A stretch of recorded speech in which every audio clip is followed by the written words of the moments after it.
One Piece.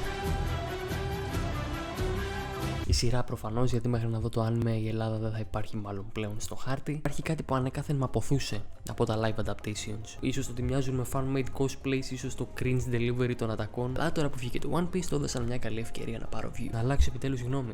Έμεινε ίσως σε λίγο χρόνο να συνηθίσεις στις περούκες και τα σπρέι μαλλιών που έχουν αγοραστεί από τα αποκριάτικα του Τζάμπο και κάποιες κοινές δράσεις που οριακά κάνουν το WWE να φαίνεται αληθοφανές. Αλλά το δυνατό story γρήγορα σε κάνει να τα ξεχάσεις όλα αυτά, αφού φαίνεται πως έχει ζουμί. Ξέρετε όμως φυσικά τι άλλο έχει ζουμί? Ότι πας που κόπηκε σαν καρπούζι στο Fruit Ninja στην πρώτη σκηνή του Daddy από εδώ πέρα. Εύκολα εντωμεταξύ το μόνο γκορ σημείο σε όλη τη σειρά, κάτι που αλήθεια σε κάνει να αναρωτιέσαι αν μπήκε εσκεμμένα μέσα ή αν κατάφερε να το σνικάρει κάποιος ρατσιστής από την παραγωγή. Δεν θα μάθουμε ποτέ, υποθέτω. Μιλώντας για μαύρους, έχουμε τον Arlong από εδώ πέρα, ο οποίος είναι ο main κακός και έχει κάνει την Καρχαριούπολη γκέτο. Ρίχνει gang signs, βαράει G-Walks με τα λάνια. Αλλά τα prosthetics του θα έλεγε κανείς πως είναι στα όρια του να τον κάνουν να μοιάζει λίγο με κακό από τους Power Rangers, οπότε υποκριτική γενικότερα πολύ αξιοπρεπής, αν εξαιρέσουμε λίγο τον ηθοποιό του Luffy που ώρες με κάνει να αναρωτιέμαι αν βρίσκεται στο φάσμα του αυτισμού. Αλλά αν τον επέλεξε ο original creator, ποιος είμαι εγώ να εκρίνω? Επίσης, η ικανότητα αυτών των δύο να λένε ατάκες βγαλμένες από τα έγκατα της απίθμενα μίζερης ψυχής τους εξισορροπεί λίγο τον κύριο ADHD, οπότε είμαστε cool.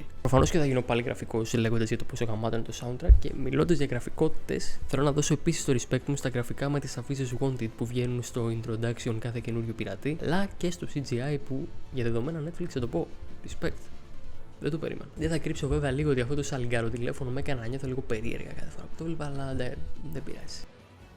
Το παιδί του γείτονα, BTS, Sin Boy, καλό φαΐ λέει και καλό σε Daddy Lucifer, τώρα μικρή εξερευνήτρια, και όπως έχει δει το βίντεο μέχρι εδώ και δεν έχει κάνει ακόμα like. Disclaimer, δεν σας λέω Daddy, σας λέω clone. Έπεσα λίγο να τη φάω τη σειρά, είναι αξιοπρεπής, θεωρώ ότι ο βαθμός μου δεν δικαιολογεί το review που έκανα πριν, αλλά παίζω με το μυαλό σας, παίζω με τα συναισθήματά σας, τρενάκι εδώ πέρα σας έχω, σας φέρνω. Τελική βαθμολογία, drumroll δώσε, φαίνεται τόση ώρα ότι έχω κέρατα από εδώ πάνω.